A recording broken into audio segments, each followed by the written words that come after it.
এটা হলো আমার নতুন বাইক, মানে 2024 সালের নতুন বাইক। আমি যখন বাইকটা ক্রয় করছি তখন বাইকের প্রাইস কিন্তু অনেক বৃদ্ধি পেয়েছে। আর আমি যখন ক্রয় করছি তখন সুজুকির একটা ঈদের অফার ছিল। আমি বাইকটা ভালো করে দেখে নিচ্ছি, কারণ পরবর্তীতে যদি কোনো স্ক্র্যাচ থাকে সেটা কিন্তু আমার নিজেকেই সমাধান করতে হবে। যেমন আমার সুজুকি জিক্সার মনোটনটা একটা স্ক্র্যাচ ছিল, সেটা কিন্তু আর আমি মুছতেই পারি নাই। মানে ওইটা জাস্ট অটো আজীবন স্ক্র্যাচ বলা চলে। এই আজীবন স্ক্র্যাচ যাতে না থাকে এগুলো আমি দেখে নিচ্ছি। আর বাইকটাতে বসলে কেমন হচ্ছে সেটা আমি দেখে নিচ্ছি। একটা বাইক আসলে কিনলে অনেক দিন ইউজ করার ইচ্ছে থাকে। অনেকে বলতে পারেন আপনার তো ব্ল্যাক বাইক ছিল, সেটাকে আপনি অ্যাসেপ বানাতে পারতেন, তাহলে নতুন একটা অ্যাসেপ কেন নিচ্ছেন? আমার ব্ল্যাক বাইক ছিল, সেটাকে আমি অ্যাসেপ বানাতে পারতাম, এটা আমি জানি, কিন্তু কেন বানাই না সেটা আরেকটা ভিডিওতে বলবো। সো আজকে আমি এই অ্যাসেপটা কেনার জন্য এসেছি। আমার সামনে যে বড় ভাই ছিল ওনাকে আমি বলতেছি, ভাই আমার তো নেওয়ার ইচ্ছে ছিল এম।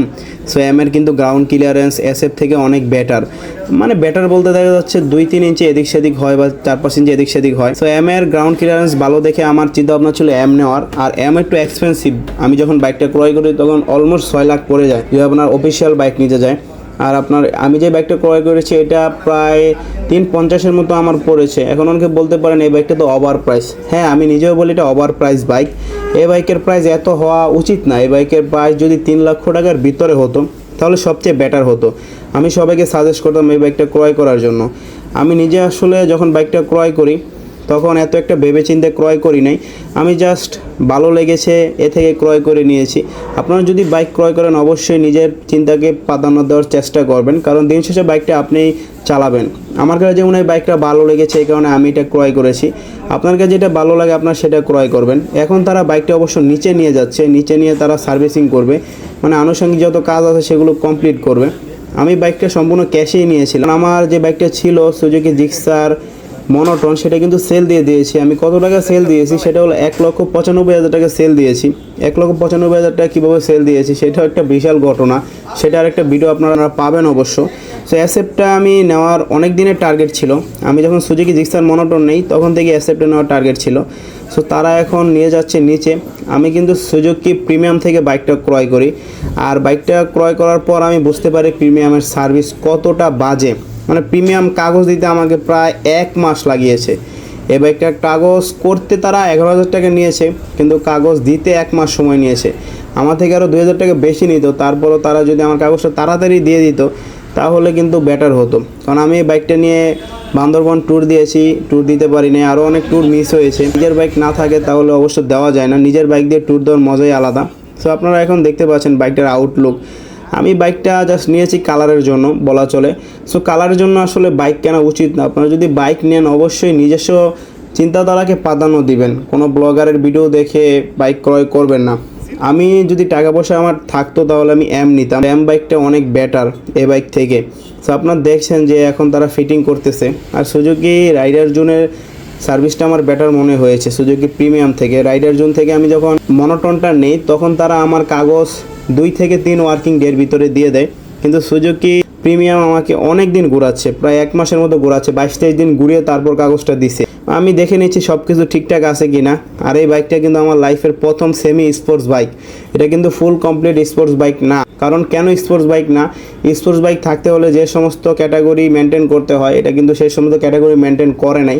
এখন কী কী ক্যাটাগরি মেনটেন করতে হয় সেটা নিয়ে আরেকটা ভিডিওতে বলবো। আমি চাইলে কিন্তু আমার সুজুকি জিক্সার মনোটনকে ব্ল্যাক অ্যাসেপ তৈরি করতে পারতাম। আমি এখন লুকিং গ্লাসটা দেখে নিচ্ছি, মানে লুকিং গ্লাসটা ঠিকঠাক আছে কি না। সো লুকিং গ্লাসটা মোটামুটি ঠিকঠাক আছে। আমার চিন্তা ভাবনা আছে এই লুকিং গ্লাসগুলো চেঞ্জ করে যে আফটার মার্কেট লুকিং গ্লাস আছে ওগুলো লাগানোর। যদি পুলিশের মামলা না দেয় সেটা আমি যাচাই বাছাই করে লাগাবো। যদি মামলার ভয় থাকে তাহলে লাগাবো না। কারণ ভাই মামলা খেলে এতগুলো টাকা দিয়ে বাইক কিনলাম, তারপরেও যদি মামলা খাই সেগুলো দেওয়ার ক্যাপাবিলিটি বর্তমানে আমার নেই। যাই হোক, বাইকটা ক্রয় করেছি। অনেক দিনের ইচ্ছা ছিল একটা স্পোর্টস ক্যাটাগরির বাইক ক্রয় করার। সো আপনারা অবশ্যই বাইক ক্রয় করার সময় নিজের ইচ্ছাকে প্রাধান্য দিবেন। আমি যখন বাইকটা ক্রয় করি অনেকে বলেছে R15 ভার্সন 3 নেওয়ার জন্য। সো R15 ভার্সন 3 ইউজ নেওয়ার জন্য। সো R15 ভার্সন 3 ইউজ কিন্তু আমি 3,50,000-এর ভিতর পেয়ে যেতাম।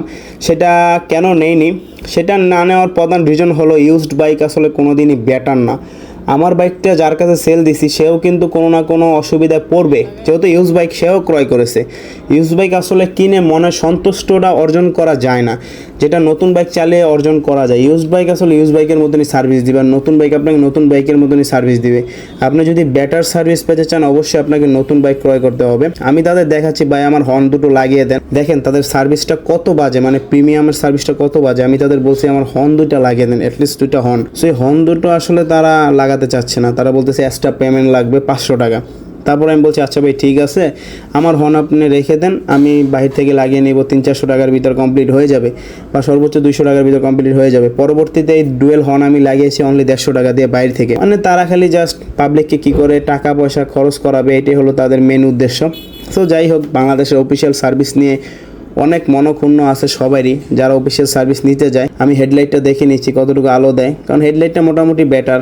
আর আপনার মনে হয় এলইডি দিলে সবচেয়ে বেটার হতো।